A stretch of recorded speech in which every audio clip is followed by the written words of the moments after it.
Welcome to the podcast. We talk about all the things that are hidden in the shadows. This is Isaac. And this is Megan. And we know we've been MIA for a while. Yes. But we have good excuses. Yes. Other than, not say laziness, it's not the way we've been doing it, but helping out our friends in Shadow Walker Paranormal. Mm-hmm. Get their house in order, essentially. Cleansing. Yeah. And then pulling that thing out of Megan. Mm-hmm. Not a demon. She had something trapped in her mind force that I needed to get out. Oh, dark attachment. You need a dark attachment. Yeah, and then helping your parents move. Oh, yeah. So we had a lot of things we were doing. But no, we're back in normal schedule, hopefully. Yes, full force. Yeah. Because we got some cool episodes coming. This one's more of a laid back, because there's not a lot of written down stuff about this. There's the well-known ones, which is going to be the first two that I talk about. But so today we are talking about haunted locations that kind of have lores and legends of pirates behind it. Darn mateys. Oh my gosh. I'm going to be doing that a lot this episode, okay. So you know. Okay, I guess we could jump in. So the reason why I wanted to cover this episode was because this area alone has a lot of legends and lores and interesting stuff about. They have a pirate festival no more than 30 minutes away from us. Yes. And these locations are pretty close to us. One is actually 45 minutes away from us, and then the other one I think is a little bit further out because it's on that Outer Banks area, which is 3 to 4 hours from us because you have to go all the way out. Well, if anyone knows any history of North Carolina, before it was North and South, it was just called Carolina. Yeah. Or the Carolinas. But essentially Blackbeard, most famous pirate of them all, mm-hmm. he had a house here. He had a base here. His base of operations was here, mm-hmm. where he traveled out from. Yeah, he docked in Beaufort and then settled in Bath, which is close to each other. Yeah. But yeah, speaking of Blackbeard, that is where the first location is. Both the next two locations that I'm going to talk about both center around Blackbeard.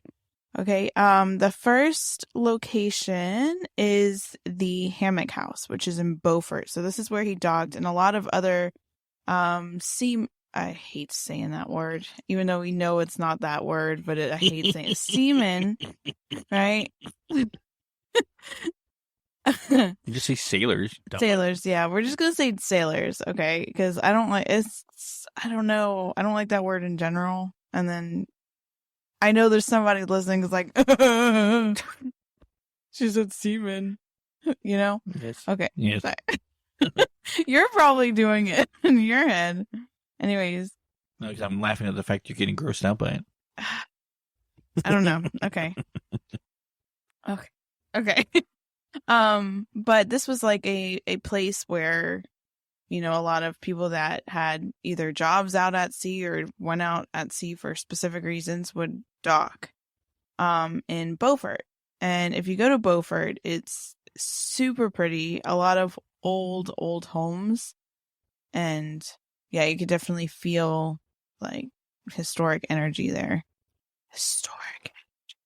A lot of buildings have been there since the 1700s. Yeah. Yeah. And that's a lot of the area in general is, a lot of the buildings from back a long time ago are still standing. You take Wilmington, even places here have some old buildings.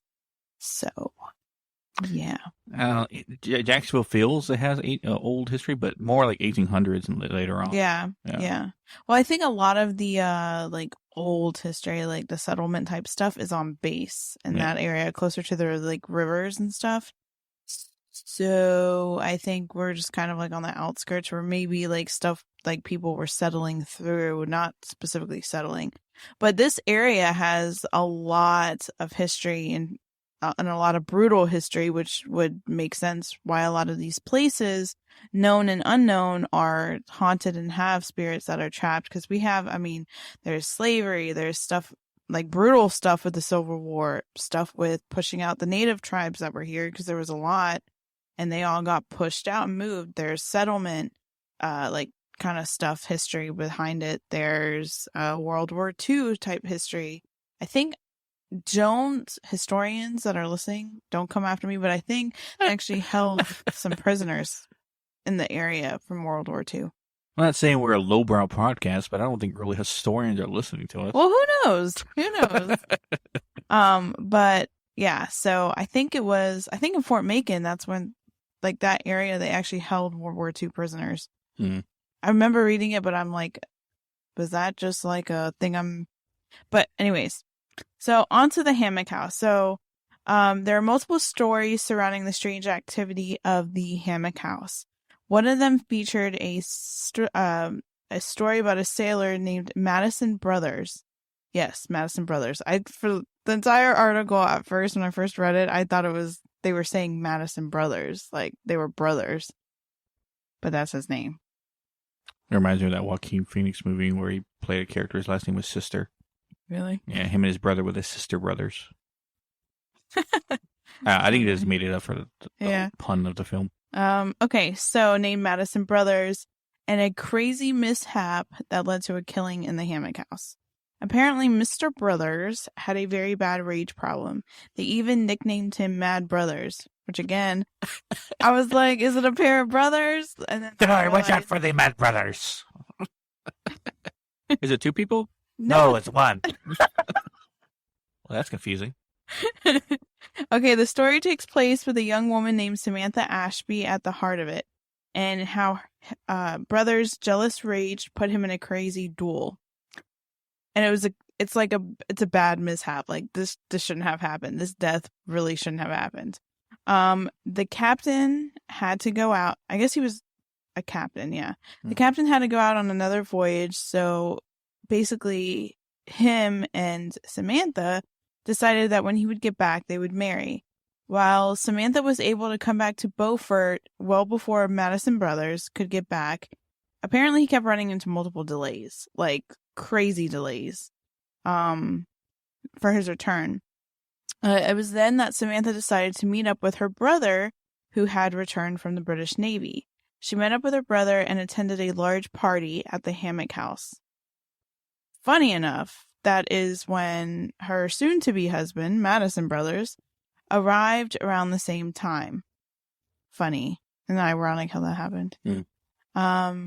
And so he noticed a big party going around at the Hammock house, so he decided to check it out. He found Samantha dancing with, quote-unquote, her brother, but at the time he didn't think it was her brother. He thought it was some other guy. And without asking any questions, like, hey, Samantha, who is that? Who the hell is this? Yeah.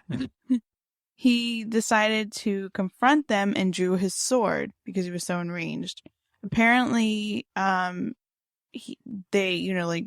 started fighting on the, like, chink, where they were at. chink, yeah. chink, chink. Well, no, the brother didn't even draw his sword. The whole party, including Samantha, apparently was trying to tell him, like, look, that's my brother. That's my brother. That's her brother. Calm down, stupid. Yeah. Apparently he, I guess in a fit of rage, didn't even, apparently very jealous too. It wasn't until they got on this, like, closer to the steps that, the brother decided to draw his sword too, to, like, defend himself. Like, hey, this is getting out of hand. I'm fighting you back now, like, stop. And so they go up the steps. The brother became unbalanced and fell down the steps. So that was the point where Madison Brothers, the captain, could have stopped and just walked out, right? He didn't. He still was pissed off. And even though, the brother had fallen on his back, laid on the steps, and was looking up to him, he stabbed him anyways and killed him. So, Madison Brothers then stormed out and never returned to Beaufort after that day. Fortunately, Samantha's brother bled out and died on the steps, and legend has it that the blood still comes up from the area where he was killed. I think it would stain the area.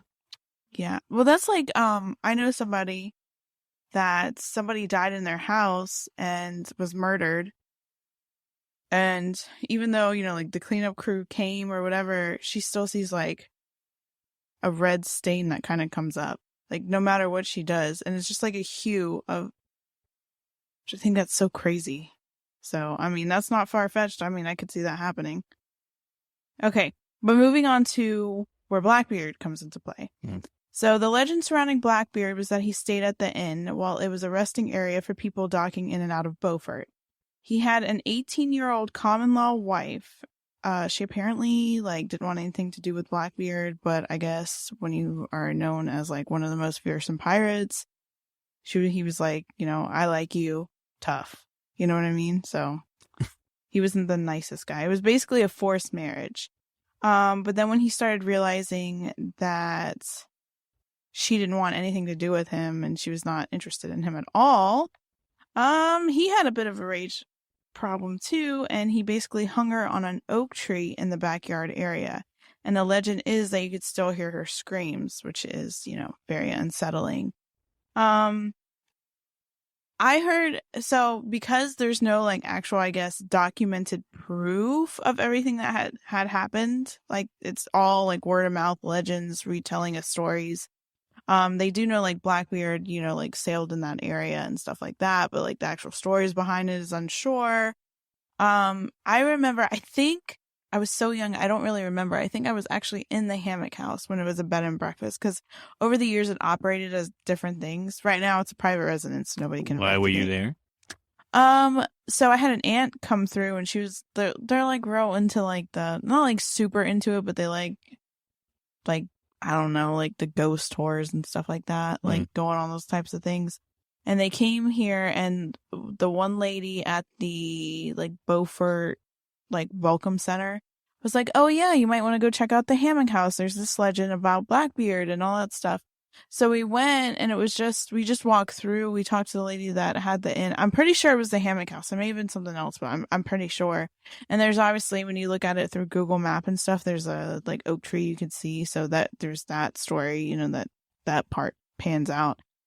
But I remember being told, this is just word of mouth. This is not actually anywhere, but this is what I was told, from locals, is that Blackbeard story is kind of true, but there's a part that was missing when I was reading the articles.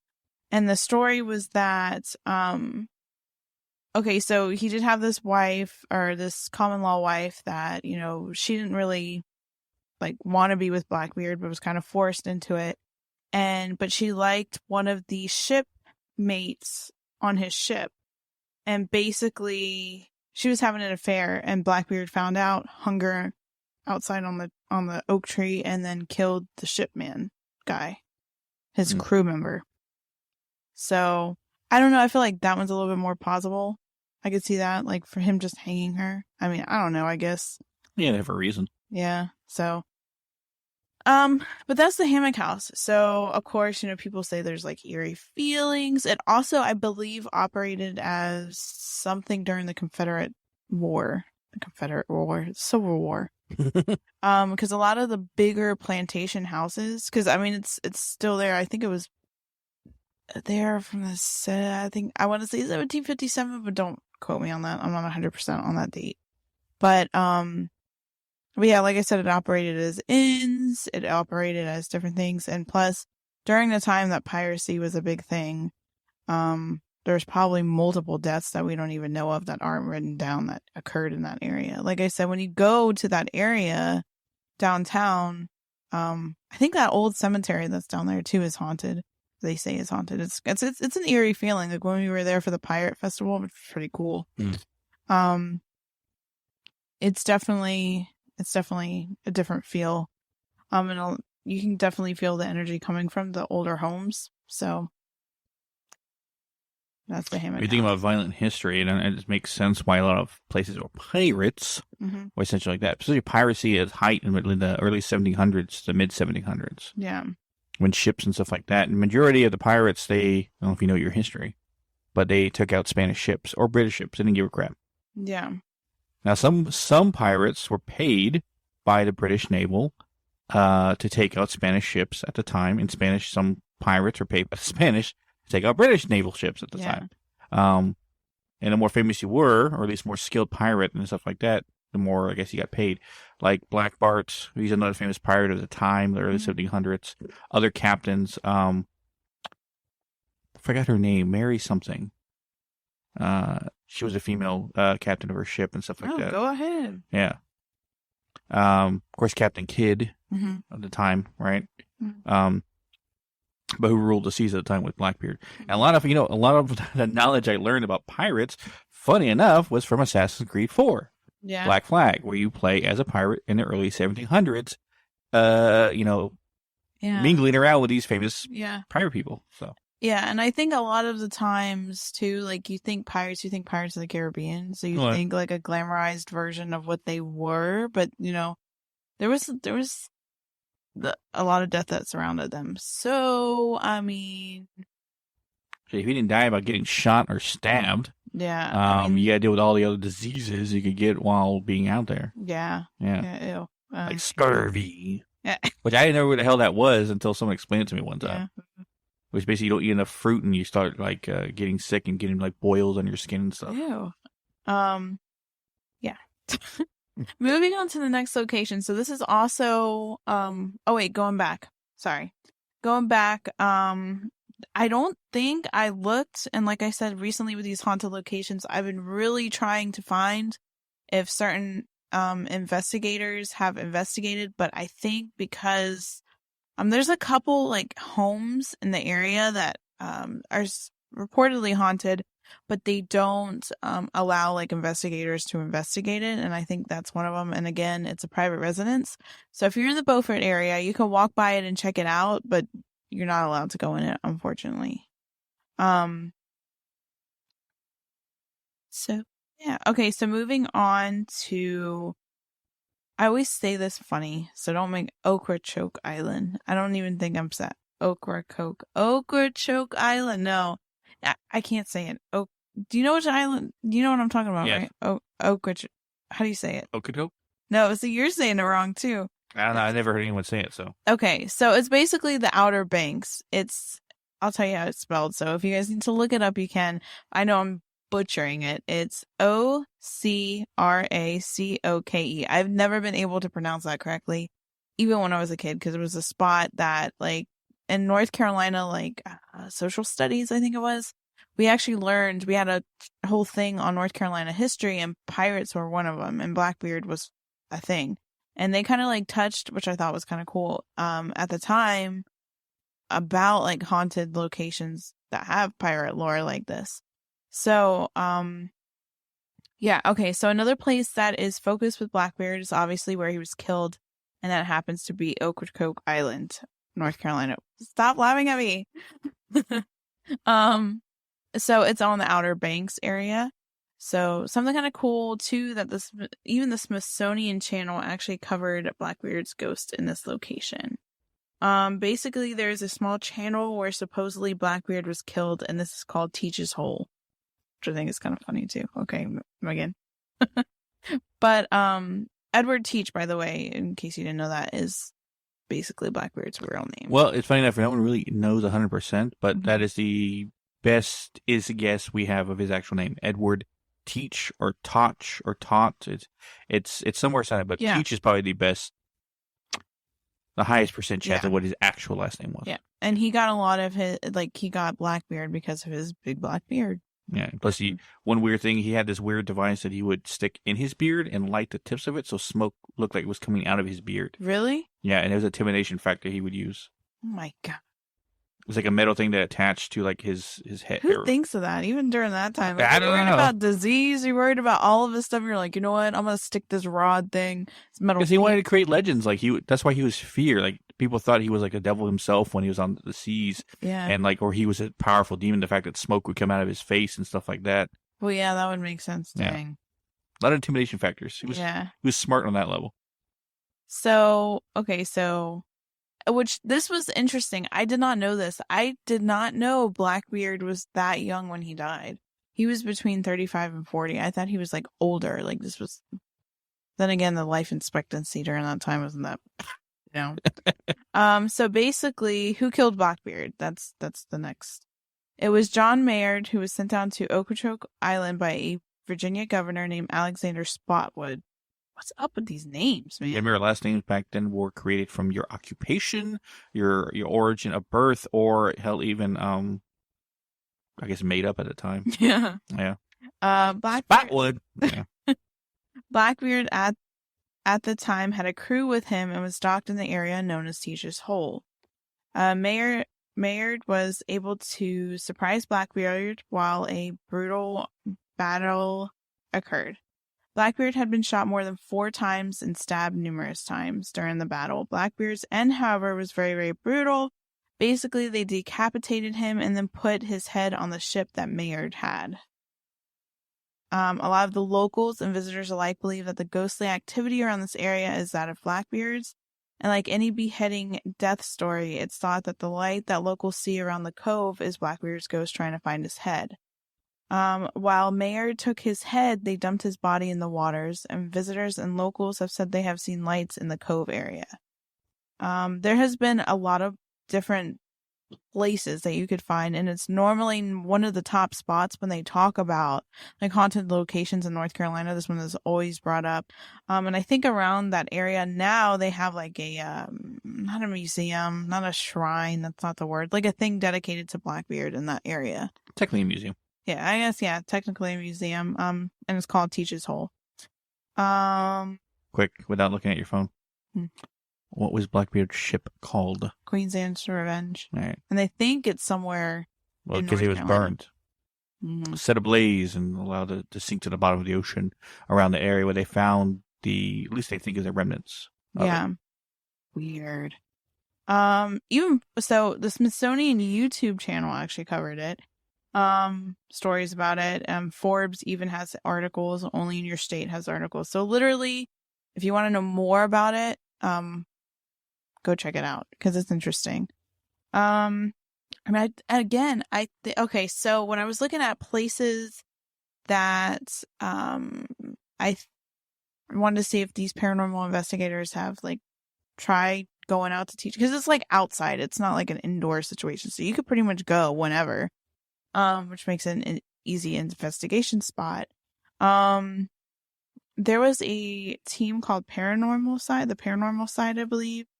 And they went on the trail. They said there was an old well and an old cemetery located in the area where they were walking. Definitely some creepy vibes, and they said it was a different vibe from day and night. So, I don't believe they actually got any like crazy evidence or anything like that. They just got like a creepy feeling. But yeah, they said basically, you would see Blackbeard, like a headless apparition, like kind of like, or a floating light. Where's me head, mateys? Yeah. And like I said, they took his head and they kept it on the little front of the ship, and then they dropped his body in the water. So like his head is missing. So where's his head? You know what I mean? Like whatever you kind of... But you had to be a big badass to take out Blackbeard because his ship had a butt ton of guns on each side. I think he had like 20, no, he had more. He had like almost 40 long guns on it, which we made the Queen Anne's Revenge ship fierce because it could take out anyone who ever got too close. Yeah. So that captain had to be sailing a man of war in order to even compete with him. Yeah. Yeah. Yeah. Yeah. You know what a man of war is? A big ass ship. A big ass ship. Okay, so the next place. Okay, so the next place is Savannah, Georgia, which this place kind of intrigued me. It's actually a restaurant. It's been converted into, it's an actual restaurant, but when you look at the building, you're like, whoa, that's an old building. I think obviously they renovated it, but apparently it used to be a bar where seamen would dock. So there isn't like per se like a pirate lore to it, but they're like a specific pirate entity, but it's very well could have been that pirates came through. Because what would happen was people would get so drunk, and there was these tunnels that would take them from like the bar down to the ships, and sometimes people would get on the wrong ship. Could you imagine? Guys, where are we going? Yeah. What? I'm not supposed to be on the ship. And well, too bad. We're not going back. I wonder if they like kept them as crew or like knocked them off. Like, So obviously, because from the history research that I did do, I did find like Savannah, Georgia did serve as a spot for pirates to go to at some point during the whole piracy thing. And so, yeah, I thought this was interesting.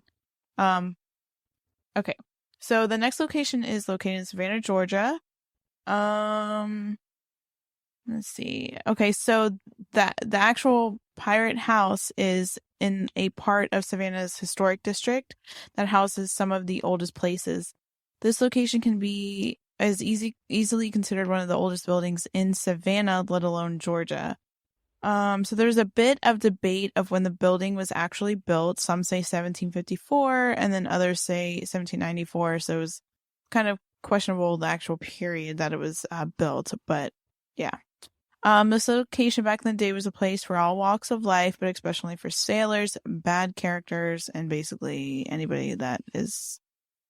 So basically, they would get so drunk it would just cause bad situations to happen. And it was known even for being a shady place. Like people knew about it, and it was like, oh gosh, that don't get caught over there. Is that supposed to be some accent? I don't know. That just came out. Well, come all of that. Okay. SavannahTerrors.com actually had an article describing the back history of this location that said the seamen who would get, hate that word, who would get drunk would be dragged and even carried to strange ships, not even knowing where they were going. So bad feelings. Anyways, throughout the years, it had been different owners, but eventually in 1948, this location was purchased by the Savannah Gas Company. The wife of the company was very intrigued by the building, and because of her, it is what it is today, which is a restaurant specializing in Southern cuisine. There was a series of the tunnels that would go from the rum cellar to the tunnel on River Street where the boats would dock. And a lot of the times during its earlier existence would be used to transfer drunk men to the boars.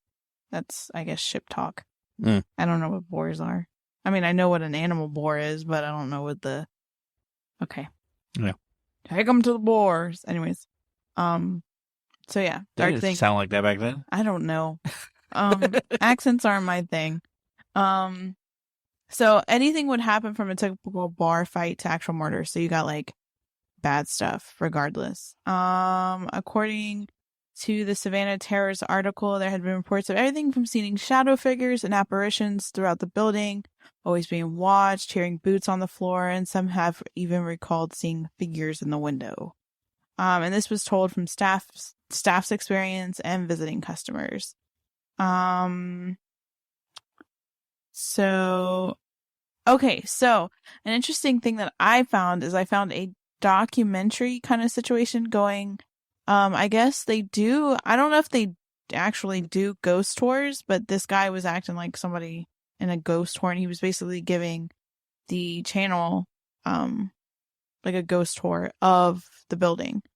And, he's like dressed up and played up the whole thing, like they do on a ghost tour. But one of the things he said was that there had been research found that the entire like district area over here was built on top of an Indian burial ground. So, that's not good. That's not good. But one thing that he did say that I found super, super, super interesting was that he was talking about, I can't remember the name that he said, but basically people that did the bricks, they would hand make the bricks back in the day, like hand make it. And it was a specific type of people. I don't know, a group of people. I forgot what they named them, but, who they were or what area they were from. But they believed that because there was so much work put into these single bricks that your soul is like connected to the bricks. That after you die, you go where the bricks go, which I thought was interesting. Like, what if you have multiple bricks in different places? You could go back to those places. I don't know. But one of the lores or legends is that those people are stuck because they're attached to the bricks. But then I was like, well, then that means like literally you have no chance of crossing if you're stuck to the brick. Which is weird. I don't know. I thought that was interesting that they mentioned that. But when you go into the restaurant, I mean, it looks like a typical restaurant. On the outside, it looks like an old ass building. Almost like it kind of reminds me of like an abandoned building, but it's not an abandoned building. I don't know. But you could see into the tunnel, and of course, like the entrance, they have it blocked off, but you can like throw things. Well, I don't think they want you to throw things into the tunnel, but people throw things like coins or whatever, right? And it's like in the middle of the bar, and someone goes down there at the end of the night and sweeps all the change up. Yep, exactly. Somebody goes down there. There was a worker that went down there that's got to kind of like clean the area. And the first time he went down there, he came up and he was like, "There's no way. There's no way I'm going back down there alone." So now he never goes down there alone. He has to bring somebody. So I don't know. Well, I wouldn't like to. Would you like to clean a tunnel out? I wouldn't. Well, I mean, I could. I mean, well, yeah. I mean, it would just be the front part because obviously nobody could go. And I don't think that they take anybody down there. He didn't really mention that part, but yeah. It'd be a cool place to stop by and tell them, "Hey, I can solve your problem down there." Yeah. Pull the dark entities. But yeah, so it's built on top of native burial ground. So There'd be a quick crow with it. Like, I can take the dark entities down there if you give me a free meal. Yeah. But yeah, so, and it's like I said, one of the oldest buildings. So, and you think about like, I mean, somebody that goes consistently out on the ocean and out on the sea on trips. I mean, back then it was like multiple months you were away, and then you come back, especially if you don't have any family around or like a wife and kids. Then like let me just go get drunk, So, yeah. And I even talking about like ancient pirate curses. Yeah. Watch, I don't know if there really was any, but you think about like I would have to think there would be some kind of like witches they would recruit, like actual practicing witches that they would recruit to. If anyone touches the treasure, they die. Yeah, and they still haven't found Blackbeard's treasure. Apparently, it's somewhere, and they haven't found I don't think they found the Queen's Anne's Revenge. They think it's off the coast of North Carolina, but they don't really know for sure. Crashed ships out there, but they did find one that looked like the same style of the Queen Anne's Revenge, along with a lot of the guns. Yeah. Yeah. Another interesting thing is ghost ships, which around the area, apparently there is one that's a flaming ship. Oh my God, shot face. He just yawned and he just did a face that looked weird. But yeah, there's ghost ships and stuff. There's some legends behind that. But I actually want to save ghost ships for a future episode because there's a lot of crazy things. And if you guys don't really know what ghost ships are, they are ghost ships. They're ships that are ghosts. Not really, but I mean, they're basically ships that are still sailing that have no crew. And some people don't know what happened to the crew. I mean, you're out in the ocean, anything can kind of happen. But there's also like a flaming ship that's known in Ocracoke Island. Ocracoke. I don't know if anybody... It's horrible. It's horrible, and I'm from this area, and I can't even say that right. Yeah. Ocracoke. Ocracoke? No, I don't know. I know I'm saying it wrong. But, yeah, if you're ever in this area and you're into pirates... check that out. Those are two places definitely to check out in this area. Gotta go to Beaufort. Yeah, Beaufort or Bath, and they have a lot of cool stuff. But yeah, that's all they kind of had like written down on pirate history. I mean, there's probably some local places to different areas and states in the United States that have more to it, but that's all I could find on it. And I knew of the Hammock house and all that stuff because of that. So I think it was War Party Paranormal. They actually did a location in Florida, and there was a reported ghost of a pirate there. So if you want to know more about like the pirate stuff, make sure to check them out. Yeah, War Party Paranormal. They have a YouTube channel. We actually had Mike on from them a couple times. Mm-hmm. He was on the Paranormal Roundtable and stuff, and they did an actual investigation at this location. So definitely check him out. But this episode is going to be obviously short because there wasn't a lot on it. But our next episode, I'm excited about because I'm excited about. probably I'd say one of the most dangerous ones, but most vast anyway. Mm-hmm. The next episode is all about the Cecil Hotel. Yeah. Yeah. I think that location would I think any investigation team that would put them to the test. Ghost Adventures went there, right? Mm-hmm. Lucky goose eggs. Yeah, when you're big time. So yeah. No, it's like one of the ones like Isaac always talks about Bobby Mackey's, like, dark and all that stuff. But I think one of the big bad ones is the Cecil Hotel. Hands down. Yep. And it's crazy because I never really was super like into, I don't know, I didn't even really watch the remember I'd get like chills when I'd hear stories about it, but what really kind of like made me intrigued by it was I was on TikTok and there was a psychic that was really big into remote viewing. That was like one of her main gifts, or one of her stronger ones. And you guys know from what I've talked about on the podcast that I do a lot of remote viewing. And I remember she said you need to be careful about where you remote view, because she thought, oh, I can remote view. Why don't I go to these places that I can't obviously go to on whim on a normal day? Let me see if I can remote view. So she looked at like photos and stuff like that, went into meditation trying to remote view and everything. And she said what she saw scared the crap out of her. And she had to recover in multiple days. Like, it wasn't, she said she saw like this weird portal thing of these like humanoid type weird creature things coming out. And she said it was just bad. And obviously that case that happened with the woman in the water tower, that is bad. Lisa Lam. Yeah, that is bad. And then Richard Ramirez, he stayed there, the serial killer. Yeah. So there's a lot. I know there's a lot. And we're going to be talking all about it on our social media leading up to the episode as well.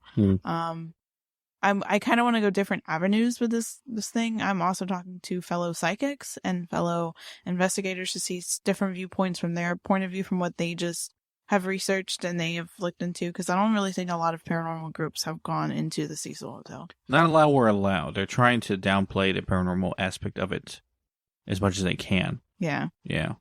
Because like right now, I think it's low income apartments, which that's not a good vibe when you have. No, it's not. Because if you're in low income apartments, obviously, there's something. So, yeah. Anyways. Look forward to that next week. I hope you enjoyed us finally coming back. But as always, you can catch our social medias at Hidden Shadows Podcast on Instagram, Hidden the Shaw 6 on Twitter, Hidden in the Podcast 2 on TikTok, or links to all our social media and all ways you can listen to us at hiddenshadowspodcast.com. Also has links to our merch store. And as always, guys, we'll catch your weirdos in the next one. Yes.